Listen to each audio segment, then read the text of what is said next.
Welcome to Mainland, your local regional television station. I'm Graham O'Brien, and coming up in today's regional news, tourists lucky to be alive, ram raiding comes to town, leaky homeowners best get in quick, newcomers to Nelson have a party, and much more. Nelson Tasman Search and Rescue have been successful in recovering 2 trampers who got into difficulty in the Nelson Lakes National Park on Saturday afternoon. Conditions in the area prevented a helicopter getting to the pier on Saturday, but they were picked up about 1 p.m. on Sunday during a break in the weather. Search Coordinator Senior Constable Dave Colville said the first rescue team to reach the pier early on Sunday morning had done an outstanding job to bring them back from severely hypothermic state prior to the helicopter's arrival. The team had tramped through the night in snow and high winds to reach the pier about 5:30 a.m. There was a wind chill of minus 18 degrees. Nelson Police say the 2 foreign tourists rescued owed their lives to the members of the Land Search and Rescue team who came to their aid. Nelson Bay's Area Commander, Inspector Matt Arnold Kelly, said the information he had received left him in no doubt that the pair would not have survived had they not been rescued.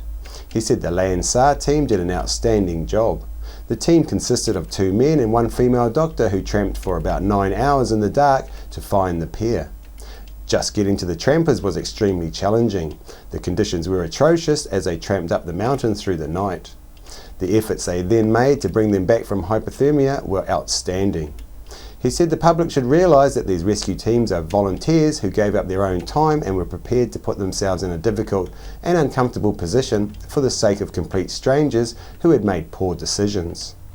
When interviewed by police after their rescue, it was discovered the pair did not have adequate equipment, clothing or experience for the tramp that they had embarked upon. Police urge anyone going into the outdoors to seek advice from DOC about their intended route and the conditions they might face. A brazen burglary about 6 p.m. on Friday early evening has left Nelson Police investigating a burglary at Mag and Turbo in Vanguard Street in the city. The shop's alarm was activated, and when security staff arrived, it was discovered that the front windows had been smashed and mag wheel rims had been stolen. It is believed a vehicle was used to smash the windows. Police examined the scene and are calling for any members of the public who were in the area at the time and saw any suspicious behaviour to come forward. Anyone with information should call Nelson Police. As the 4th busiest airport in the country, it is no surprise that Jetstar has announced that it is to include Nelson as one of its 4 of its new regional destinations. This of course will mean we will be seeing some rather large changes taking place to our existing airport infrastructure, with major additions to the current terminal and car parking spaces. Meanwhile, last Wednesday a good crowd turned out for a free breakfast and the chance to win $1,000 worth of travel vouchers in a promotion that has certainly put Jetstar on the Nelson map while gaining some good brownie points with Nelsonians. Even before Jetstar started flying, prices have begun dropping, with Air New Zealand once again offering cheaper flights now there is competition back in town. So start packing your bags for a less expensive trip out of town as the term feast or famine springs to mind. Now we have gone from 2 airlines flying from Nelson up to 6. Rachel, nice to see you back. New airline in town, what do you reckon? I think this is great news. Brilliant news for Nelson and brilliant news for New Zealand. So come on down, all you Aucklanders, all you Wellingtonians, because we're ready to have you down here for holidays, visit your family and friends. So all good. And they say competition is good, although Air New Zealand might not be thinking so. Oh, no, Air New Zealand I think are very comfortable with competition. I think it's all good for the region, and it's a vote of confidence in Nelson. We're after growth in this sector, and that's exactly what Air New Zealand and Jetstar are backing, so very positive news, great. Leaky building owners have until December to lodge claims and join the cladding action against James Hardie. Specialist litigation law firm and leaky building experts Parker & Associates have filed High Court proceedings against cladding manufacturer James Hardie. The claim alleges James Hardie was negligent in its design, manufacture and supply of the Hardie-Tex cladding system. Thousands of properties were built using Hardie-Tex through the 1990s and early 2000s. James Hardie has in the past denied any fault or failings with their product. Owners of leaky buildings or potentially leaking buildings are encouraged to investigate if Hardie-Tex cladding systems have been used in their structures.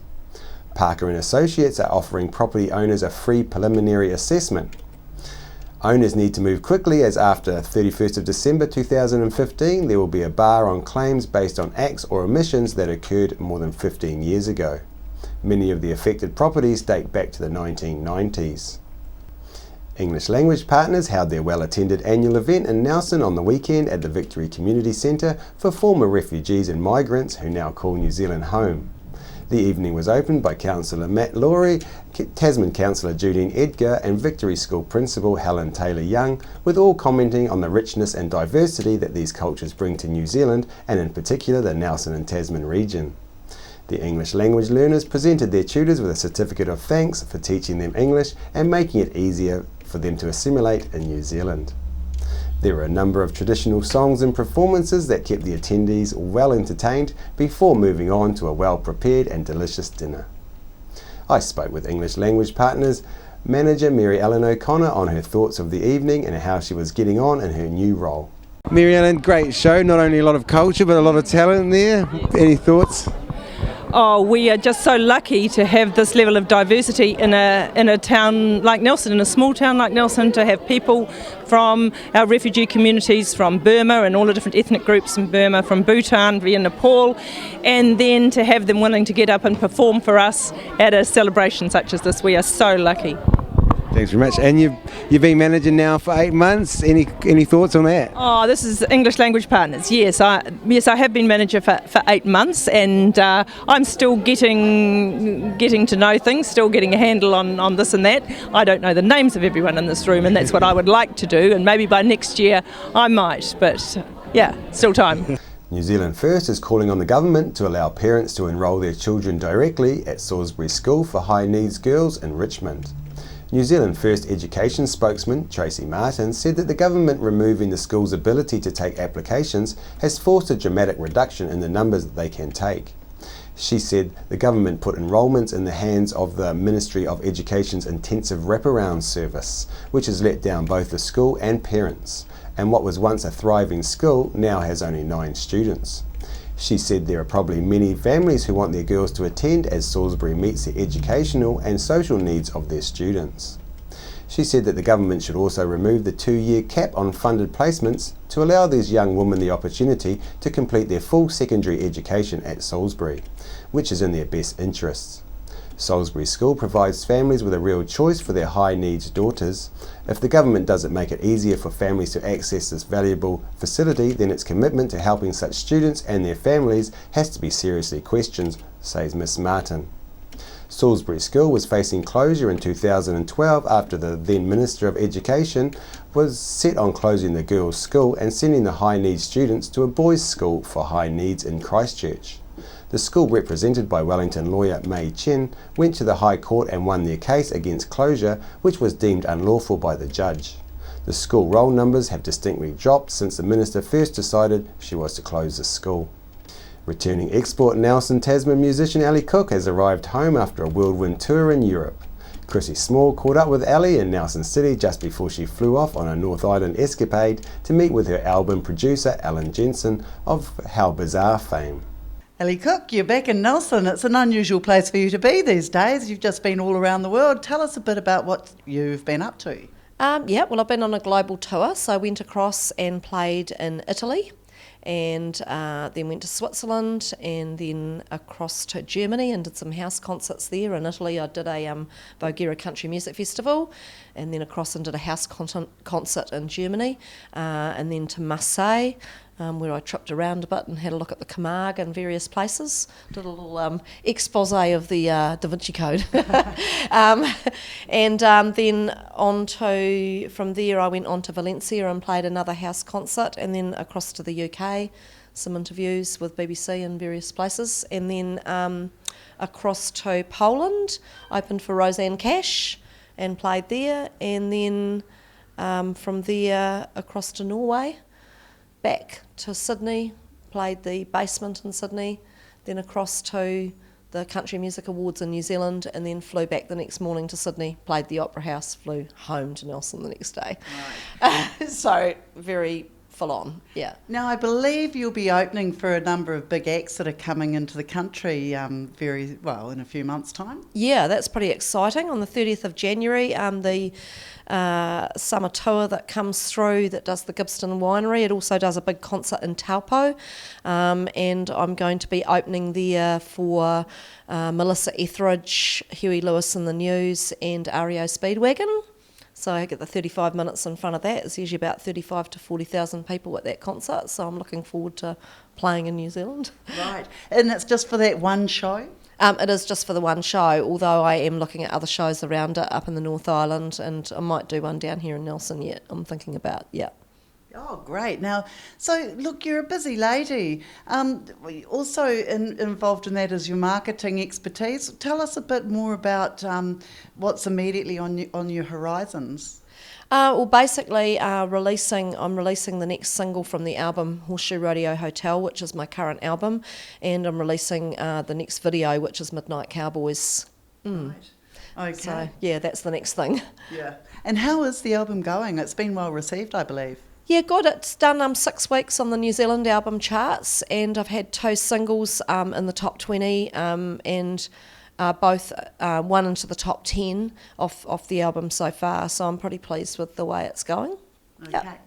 And of course, Mainland will be able to show you a new video when it's all up and running. I'll look forward to sharing it with you guys, absolutely. Great. Ellie Cook, we'll keep following you with great interest as you're one of our most excessive travellers from the region. You're a real export.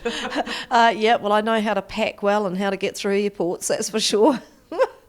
Ali Cook's latest album, Horseshoe Rodeo, features the late Graham Brazier, who passed away suddenly last week. We leave you now with a piece from one of Ali's concerts in Poland.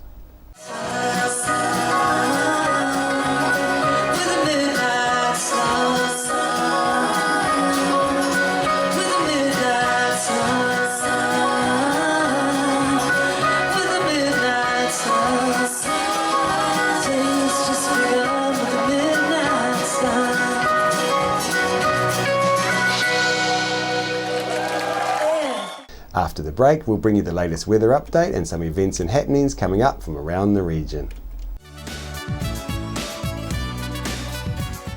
Edward Gibbon, the bathroom specialist, have a great range of bathroom ideas at their showroom at 23 McGlashan Ave in Richmond. Call in and check out some of the latest bathroom designs and fittings. Edward Gibbon, the bathroom plumbing and drainage supply specialist, 23 McGlashan Ave, Richmond. I'm Francis from Nelson Auto Glass. We repair all auto glass, stone chips, windscreen replacements, scratch removal.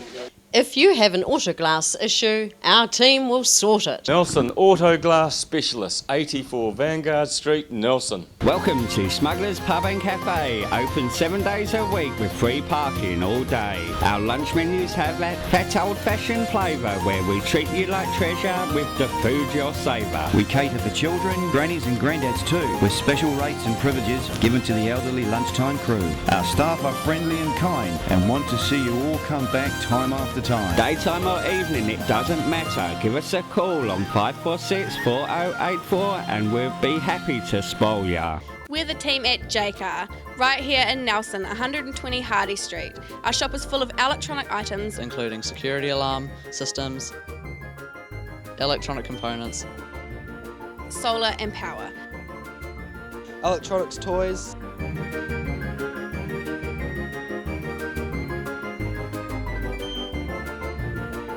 sound systems, cables, and much, much more. JCar. 120 Hardy Street, Nelson.